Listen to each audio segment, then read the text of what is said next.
Hello, dear listener. You are listening to Totes Rad, a podcast where we read, discuss, and dissect banned books.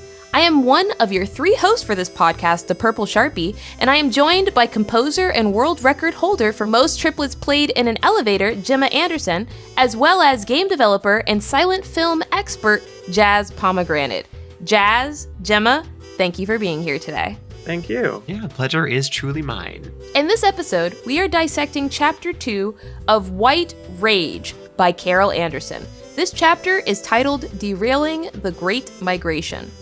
As a warning for our listeners, this chapter does describe, in very, very vivid detail, the act of lynching individuals. Listener discretion is advised. So this chapter opens with the lead-up and the aftermath of Mary Turner's lynching, which is an interesting topic to use to open up a chapter detailing the Great Migration. Jazz, I'm going to go to you here for a little bit more of clarification because maybe you can kind of get us started on this road.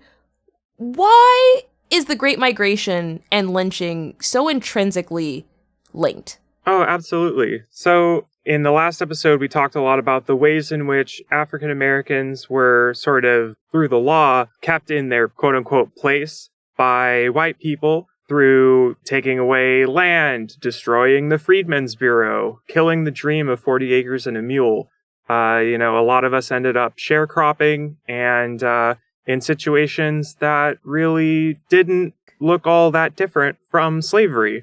But that kind of order can only be maintained for so long through peaceful or relatively peaceful means. Lynching is really important in maintaining that system of oppression. And we see mention of that specifically inside of this chapter.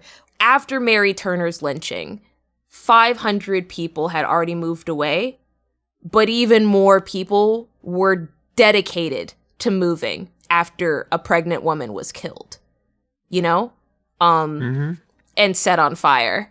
To be fair, the white plantation owners, and honestly white people in general at that time, truly did not see black people as any more than property that decided to try to grow legs and walk away. So in context, unfortunately, you can see the motive and you can see where the temper tantrum and that white rage truly originates from. It's kind of buried or perhaps even implied, but in the very first sentence of this chapter, we are told that this year that we're talking about right now is 1918. And the United States at the time was in the midst of a global war to, quote unquote, make the world safe for democracy. Now, of course, this quote is a quote that comes from Woodrow Wilson, who was the president of the United States at the time, who sort of saw the United States through its entry and eventual victory in World War I. But more importantly, he should also be remembered as the president who screened Birth of a Nation at the White House. He's also quoted in the film talking about the importance of the Ku Klux Klan in keeping the sort of white dominant regime of America in place. And this chapter does a really great job of explaining from there the role that terror and lynching as an extension of that terror played in maintaining that racial regime. I mean, you also see the terror kind of repeated in modern day with the current situation going on in Palestine. Like, you can't tell me that the fear of having your house blown up by a random missile, random airstrike, that's not the same type of thing, that fear-mongering to keep a people group down. Oh, absolutely. It's actually really interesting that you bring up Palestine, because inside of the literal second paragraph or so of this chapter, where after the break, we see a point where Dr. Anderson actually mentions ethnic cleansing, specifically using the quote, "Equally vicious was the practice of white capping, which, since the horrors of Bosnia and Srebrenica, we now recognize as ethnic cleansing. In several Georgia and Mississippi counties, where plantations did not dominate the economy, local whites maimed, murdered, and terrorized African Americans, and as the persecuted fled, seized all the land until one could, quote, ride for miles and not see a black face, end quote. Gemma, I want to talk to you about this because you brought up Palestine and I'm seeing a really close connection here.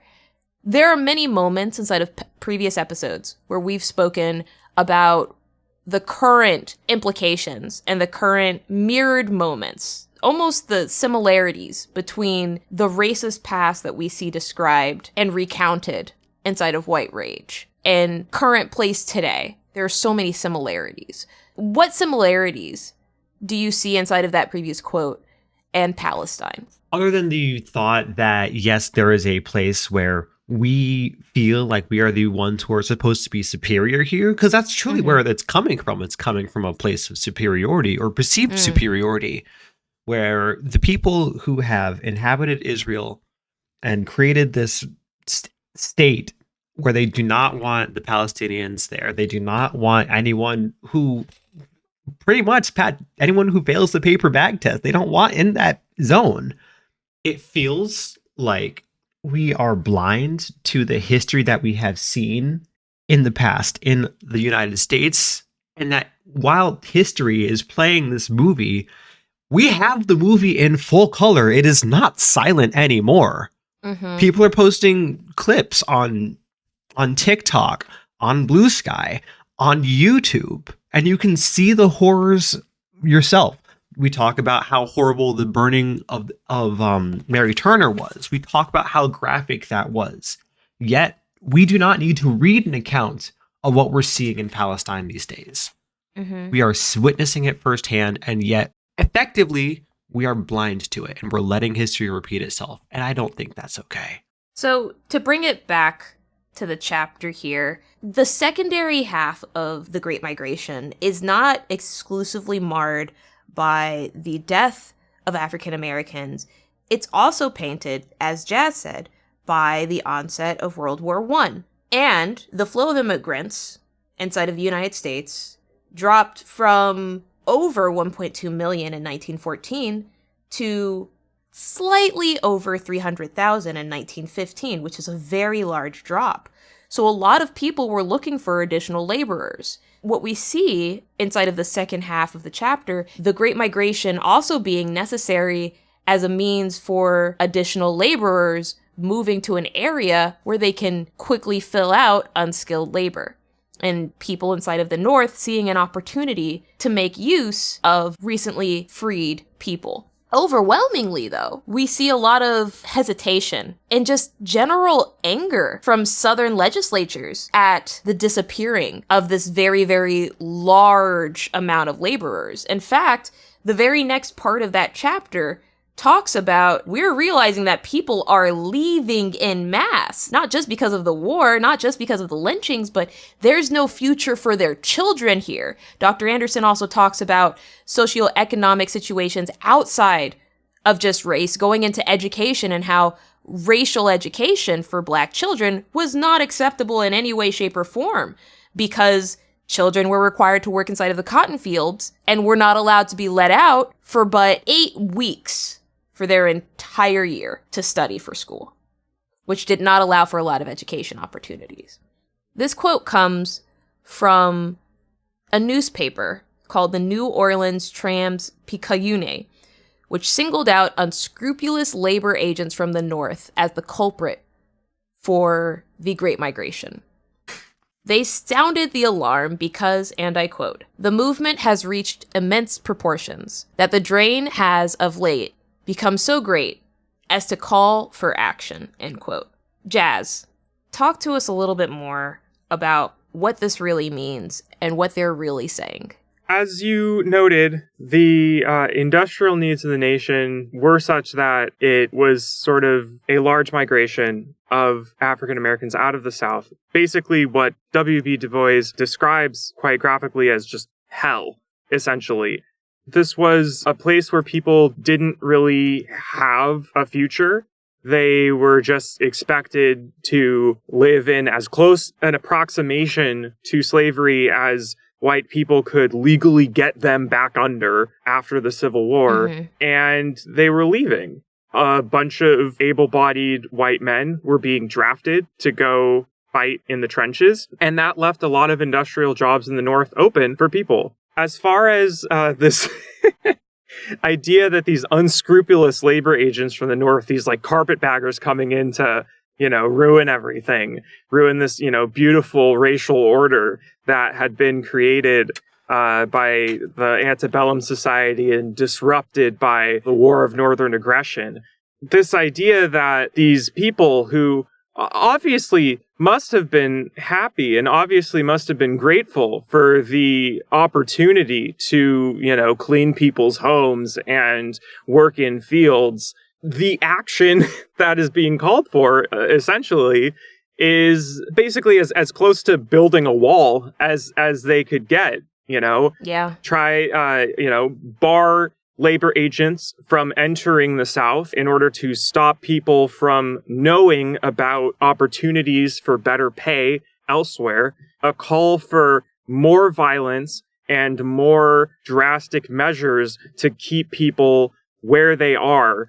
I kind of want to add here that one of the things that stuck with me about this specific topic inside of this chapter was the fact that these companies and these news outlets didn't even see a need to run the story because they wanted black people to leave. They wanted these areas to be primarily white, And it wasn't until it started actively affecting profit margins that they felt the need to stop it. Yeah. It wasn't an issue when people were leaving en masse, as long as they could still become incarcerated and brought back at any point in time because they were property. It was an issue when they were leaving so large and in such large mass that literal cities and counties were losing millions of dollars, essentially, in agricultural costs because they no longer had laborers to do anything. Yeah, that's the irony. Right? Like, we need y'all to make up your mind.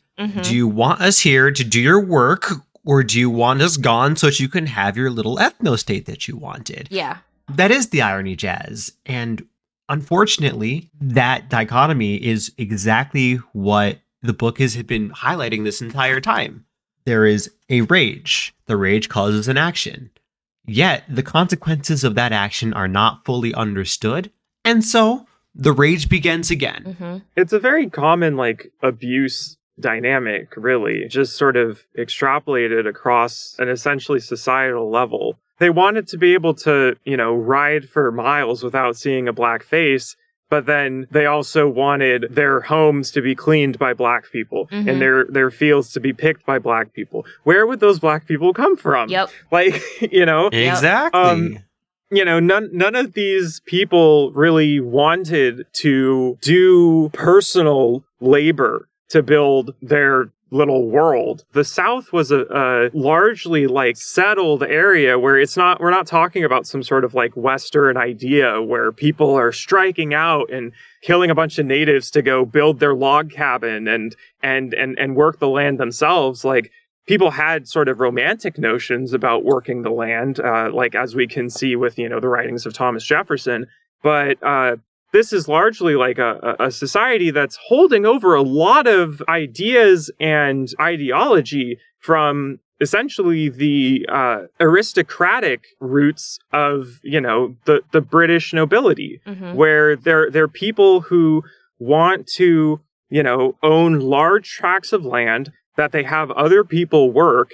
But essentially, it's also a society that's telling basically every single white person within it that they are also entitled to own large tracts of land where people work. So naturally, none of the white people want to, go and work in the fields.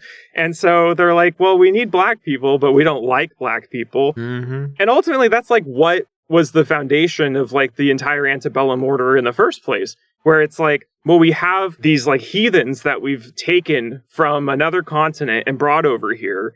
And they don't know anything about civilization. They barely know anything about, good Christian religion.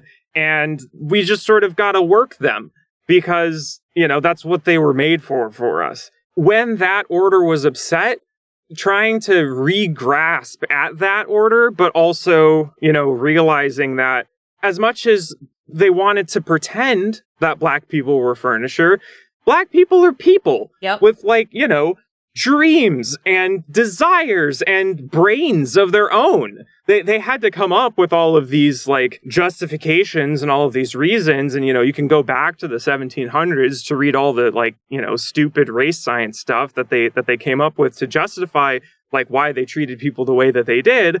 But ultimately, that is just not a sustainable way of organizing labor. It's not a sustainable way of encouraging relations between people. And that's what you're dealing with.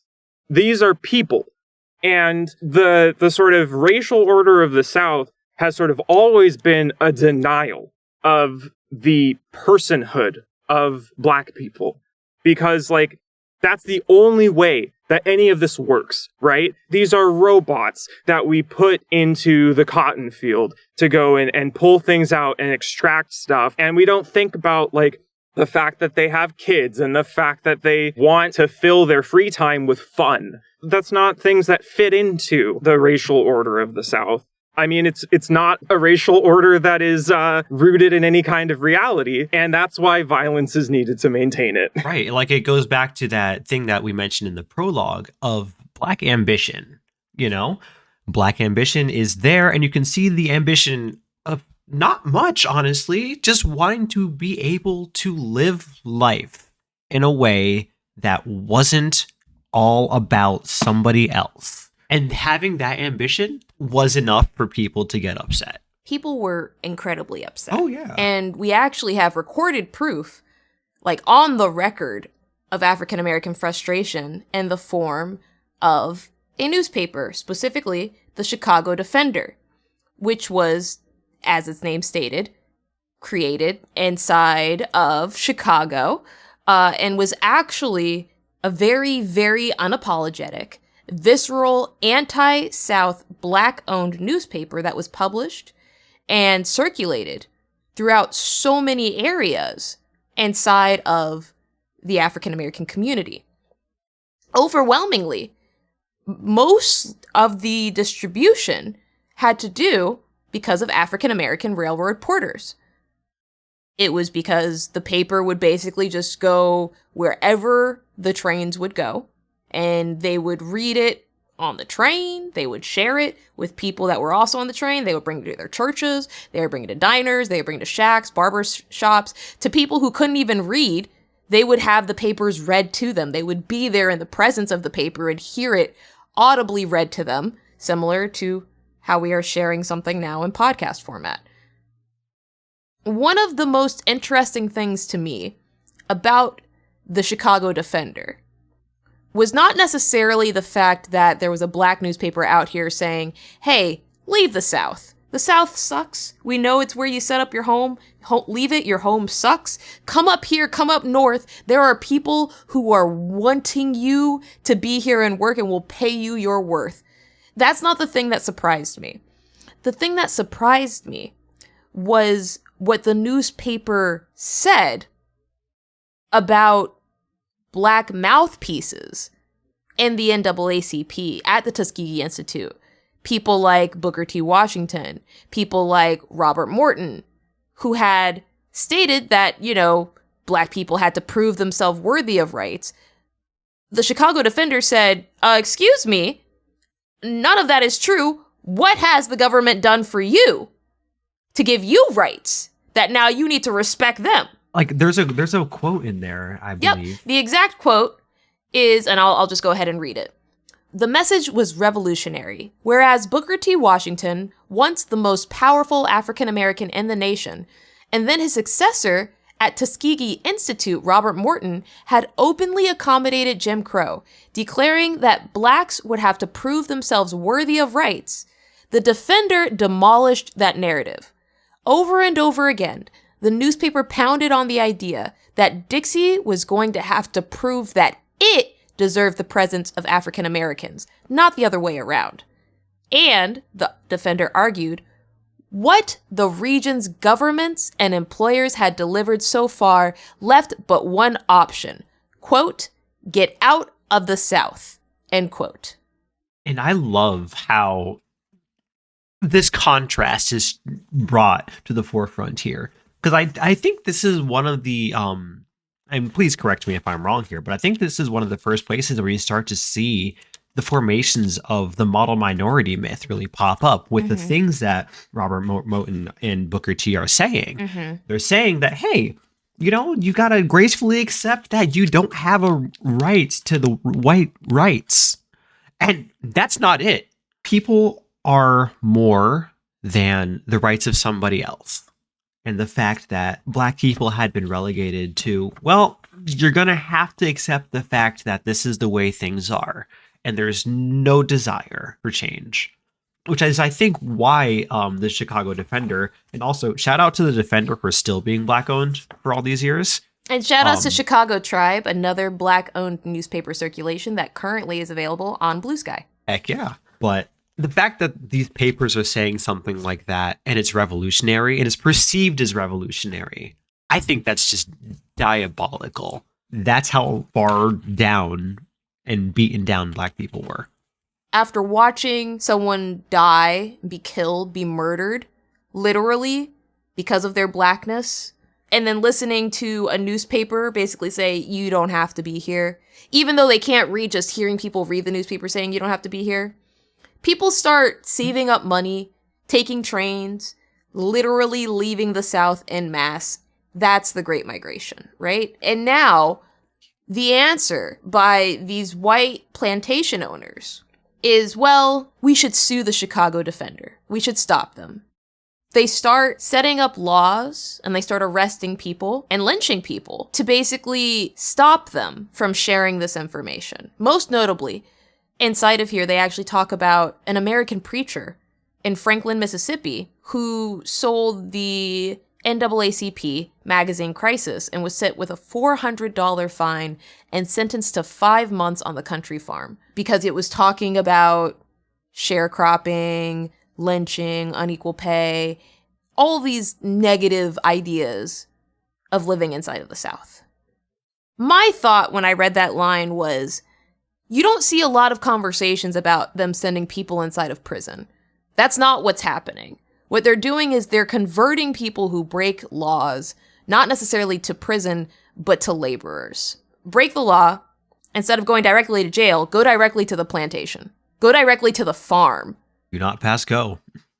I think it's worth noting that Louisiana State Penitentiary, nicknamed Angola Prison, still to this day has, Black people picking cotton. It's reading that and not even seeing the word prison, not seeing the word jail, and just knowing that's what it equates to me now at chapter 2 of this book, is I see the word fine and then immediately sentenced to 5 months, and immediately I'm like, oh, they turned that person back into a slave. That's what they did. That was the intention. And it's really hard for me to not make the logical leap to, that's currently what the prison system was constructed to do and is still doing. Even inside of this chapter where they're talking about the Great Migration, they're saying, hey, that slave to jail pipeline still exists.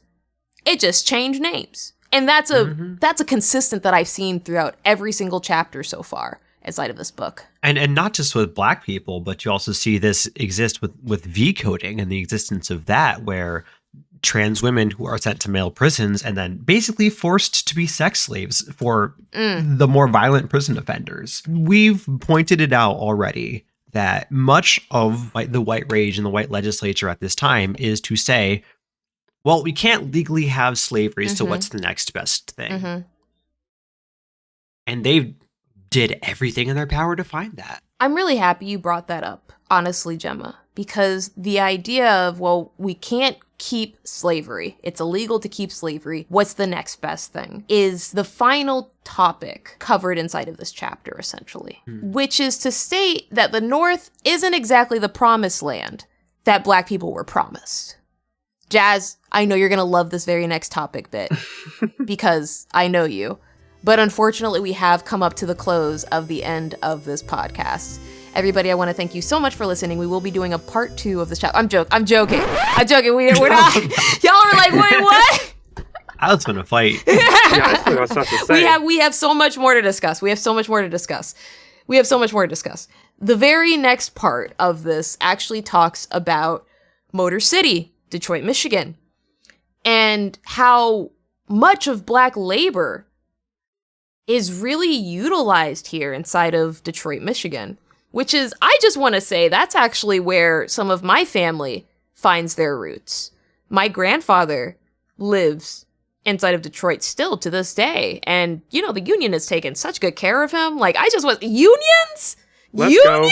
Okay, unions. Period. Okay, unions. You know what I mean? Like, them motor unions, they look out for people. It's kind of crazy.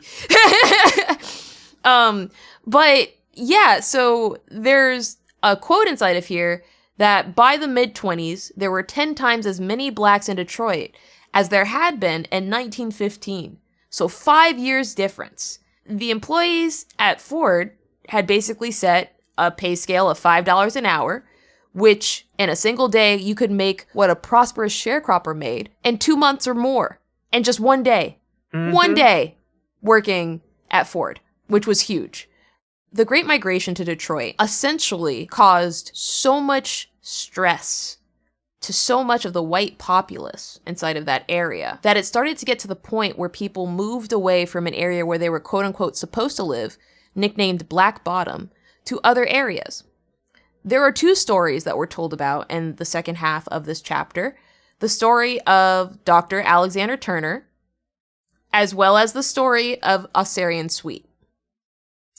For time purposes, I'm going to focus here on Osarian Sweet, but I do want to mention that there is a very important story here told about Alex Turner, who moves in, has a mob drive him out. Oh yeah, he's basically made to sign away his house, like in his front yard. At gunpoint, yeah. The police did not protect him. The Detroit police did not protect him. They watched him move in.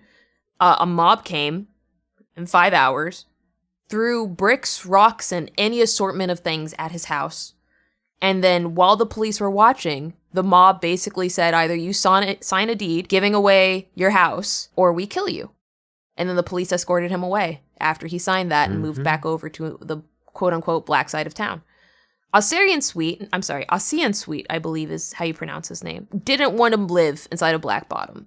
He had a medical degree from Howard University, the very first HBCU to ever have been created, which is a historically black college or university.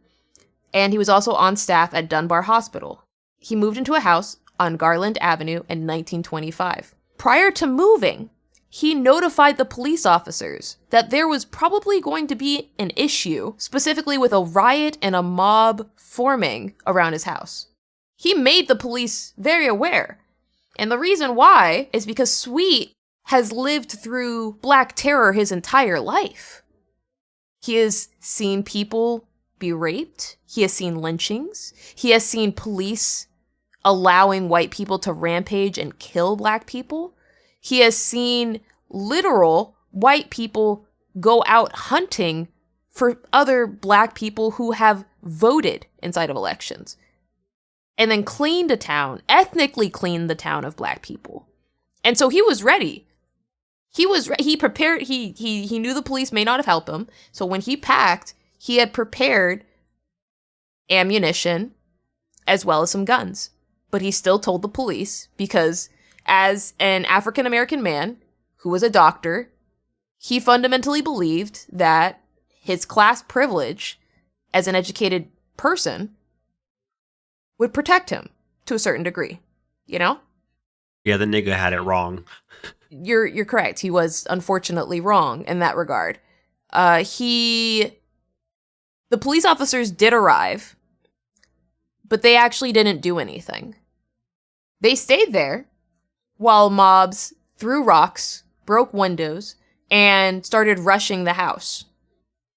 Now, Sweet had already informed his friends that he would need help defending his home, and so his friends had arrived via taxi. After it got to the point where it was too much, they started firing shots into the crowd. 20 rounds, specifically. 2 white people died. One was a factory worker, And the other one was, I believe, a husband or a father. And a factory foreman was fatally wounded. But two people were hurt. That was when the police came and arrested Sweet and his family and friends. Didn't take anyone that was in the mob that was attacking the house, only took the black people. His wife and the 10 men that helped. I just really love this quote from the cop, too. Because it's like, this has been going on for like hours or whatever. Yeah. And then finally, like, as these people are literally like storming into the home, these people are, standing their ground to protect their property. Mm-hmm. And the cops show up like, well, for Christ's sake, what the hell are you fellas shooting about? And it's like, you didn't see anything that happened prior to this? Like, you've been here. Like, what do you mean, what the hell are you shooting about, So I do want to mention that quote was actually not true. That quote was coerced. So that quote that they used inside of court, the quote that you're quoting, that was a rehearsed quote that was made after the very next thing happened, which I thought this next section to me was, as someone who lives inside the suburbs, this was a very, very somber moment for me. The word homeowner association, to me, does not come from a place of racial animus. To me personally, as someone who lives inside the suburbs. That's not what I think when I hear homeowner association. It's very interesting that the very next thing that happens immediately after they purchase their home, prior to the mob, the thing that actually creates the mob, is that a president of the homeowner association inside of another Michigan town comes through and grabs up all the homeowners, 700 or so of them, and says, hey, I'm from Tierman Homeowners Association, where we got rid of the Turners, as well as 2 other black families that tried to move into my neighborhood. We have the model for how to do this. And he said, quote, use legal means if possible, force if necessary, but put the N-words out, put them out, end quote. And that's what started the mob. I'd like to go on the record as saying that I am very anti-homeowners association. I am also from the suburbs, but nah. Girl, see, same. See, I've always understood that the concept of owning land requires a coalition of people to talk about the good of that community as people who own land. The racial concept around it is the part that didn't really open my eyes until I read that specific line about the idea of, well, who were the very first homeowners, Exactly. And when you start asking those questions, that's when you start getting back to, of course, it makes sense that it starts from a racial concept, I have bad news about the concept of owning land. So I kind of want to talk a little bit more about what you alluded to, Jazz, which is the court case after that point. Because the only reason there was a court case was because a white man was killed. That's the only reason why. It wasn't because of a black family that had just moved, literally spent that day moving their things into the house, hadn't even finished unpacking it. Literally. An empty house. And they're just attacked by a mob. At that point, the police decide to obviously press charges because they said a man was murdered, specifically a white man was murdered by black people, and all 11 people need to be tried.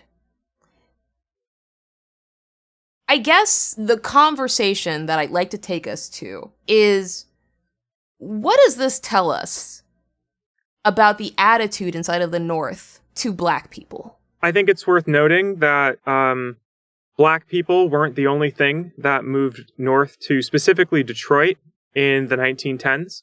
Along with black people came the Klan as well, because wherever black people go, racism against black people follows. So as black people began to settle in Detroit, white people began to sort of realize that these outsiders, like, people who did not look like them, people who came from a place that they were, unfamiliar with, were moving in. And, white people in the North had a sort of kind of idea, maybe, of what Black people were, right? Or like, maybe people who were well-meaning, had ideas about the dignity of humanity or whatever. But take it back to Abraham Lincoln and freeing the slaves. This was not like the people who fought the South in the Civil War were not fighting a war for a country where white and Black people could hold hands and live side by side.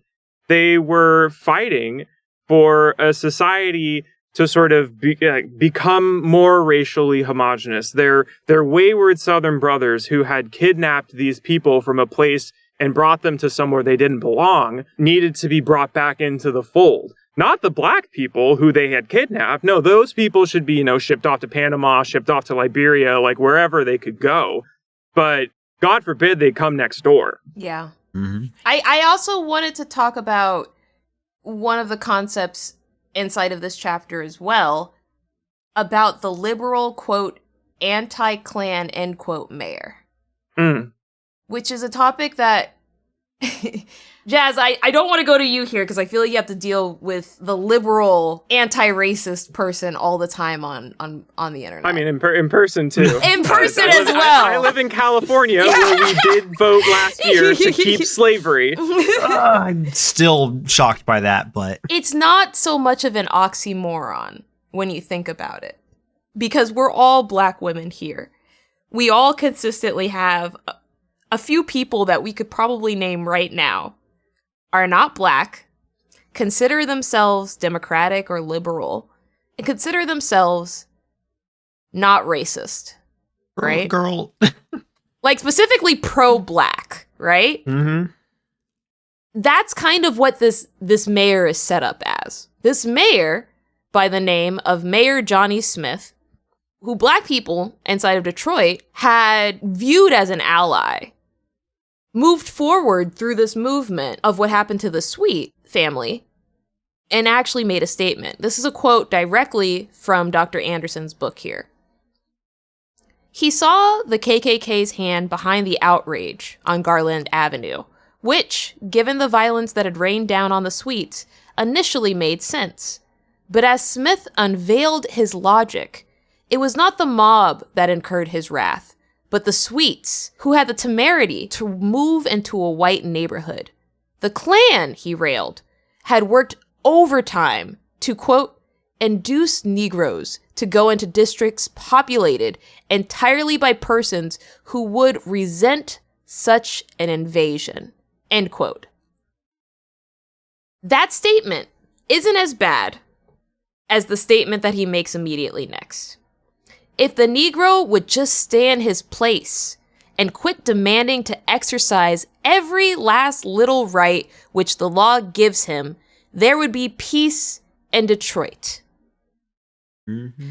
I believe that any colored person who endangers life and property simply to gratify his personal pride is an enemy of his race, as well as an incitant of riot and murder, is what Johnny Smith moves on to finish. Which kind of, I think, very aptly describes the non-POC, specifically non-Black, liberal for many people. Someone who sees allyship as a conditional opportunity for power without having to acknowledge the painful moments that come from utilizing that power to protect. I definitely live in a blue town in Massachusetts, of which there are a dime a dozen. But you cannot tell me that idea of the liberal who has conditional allyship, you cannot tell me that does not pervade to this day. It exists. It exists here too. Sister. I work in a service job every day. People come in, and I've had my white coworkers, point out that I am treated very differently than every other person that I work with. I am the only black person that works at this place that I work in a service job. I am consistently tipped less than every single one of my white coworkers. And someone brought it up to me the other day. And all I could do was shake my head and say, it's been the case for as long as I can remember. The conditional allyship of, wait, what do you mean? Do you think you have a right to the same things that I have? What do you mean to say that I'm here and you can also be in the same town that I am? You can live next door to me. And while at the moment it is not met with outright violence, I can see the discomfort on their faces, in their spending, in their behavior. And that fact is not necessarily indicative of a prosperous future to live as a black person in the United States. Not at all. Jazz, what are your thoughts on conditional allyship? Yeah, I want to sort of re-bring up this quote from this mayor talking about people demanding to exercise every last little right. Yes! Right? Like, all last year, we saw, with the election, people talking about, bringing up things like, well, George Floyd protests in 2020, brought about a lot of sympathy, right? And a lot of words and some, beginnings of action, right, towards rectifying this sort of racial divide in the country. But, looking at that, 4 years later, and people being like, well, what have we sort of accomplished after bringing up all of that, right? What have we gotten out of that? People being like, well, be quiet, be quiet about that. We gotta win this election. Trans people, God forbid they ask to go to the bathroom in public. Like, you bring up all of these little things that are, didn't you hear that the president said that, trans people are kind of okay? Isn't that good enough for you? Like, why do you bring up all of these problems that you're facing in life? Which is like, for as the person, right? As the minority, as the oppressed individual, that is what I deal with. And voicing that is my way of trying to say, hey, help, do something, Literally. Change this wrong. And the act of bringing it up, the act of pointing out, well, this thing isn't going right, is the thing that causes the problem rather than the problem itself. It's very frustrating. and it is something that is continuing, and it's something that's driving a lot of backlash. Like, I have seen continually a lot of people in the wake of the election and in the wake of Trump's victory say that, well, the stuff that cost, Kamala Harris the election wasn't, anything about, I don't know, the campaign or anything that Kamala Harris did, but rather people's unwillingness to simply play along and say that everything is absolutely perfect. It's really difficult to hear that from people, and to hear people, immediately after the election say things like, well, I no longer have solidarity with, insert minority group that they decided to blame, whether it's Arabs in Michigan, trans people, anything, any excuse that they came up with to say, I don't like this group of people now because I'm blaming them for the fact that my favorite candidate didn't win. It's tough. This is another topic that Dr. Anderson just hits the nail on the head with. It sounds like for all of us. Absolutely. A topic that still exists today was being perpetrated back in 1925. Literally 100 years ago. The same conversations were being had by the same people about the same community that we're talking about today. And the real question then becomes not necessarily, why did black people leave? But rather, Why do we still accept these conversation points from people that refuse to see us and actually protect us in any way, shape, or form? Why do we still settle with simply surviving as opposed to thriving?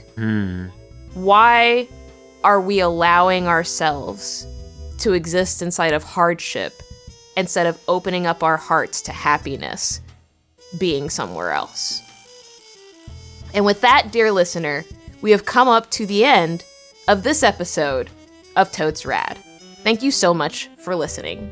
The easiest way to support the podcast is by leaving us a 5-star review on Spotify and Apple Podcasts. You can follow Gemma on Blue Sky, or by visiting her website at gemmaanderson.com. Jazz is exclusively on Blue Sky at jazzpomegranate.bluesky.social. And you can find me, DaPurpleSharpie, on Blue Sky or my website at sharpiepls.com. The official podcast art was designed by sillymeowmeow.bluesky.social, and our jazzy intro/outro music was composed by Gemma Anderson. Did you have an idea for a new book we should cover?